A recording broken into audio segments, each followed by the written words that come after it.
ఇక వార్త వివరాల్లోకి వెళ్తే ప్రజా సంక్షేమ కార్యక్రమాలు నిత్యం వాటి సమీక్షలతో క్షణం తీరిక లేకుండా గడిపే ముఖ్యమంత్రి వైఎస్ జగన్మోహన్ రెడ్డి సరదాగా సందడి చేస్తే ఎలా ఉంటుంది?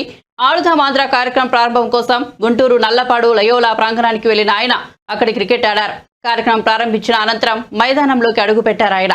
అక్కడ తొలుత మంత్రి ఆర్కే రోజాకు దగ్గరుండి ఎలా ఆడాలో చెప్పిన సీఎం జగన్ ఆ తర్వాత ఆయనే స్వయంగా బ్యాట్ చేతపట్టి బంతుల్ని ఎదుర్కొన్నారు. Sports authority chairman Byreddy Siddharth Reddy bowling చేయడం గమనార్హం.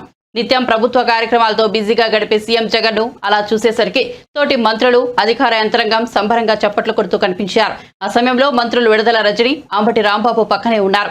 ఆపై కబడ్డీ, ఖోఖో ఇలా పలు రంగాల క్రీడాకారుల్ని భుజం తట్టి ముందుకు వెళ్లారాయన. కాసేపు బ్యాడ్మింటన్, వాలీబాల్ కోర్టుల్లోనూ సందడి చేశారు.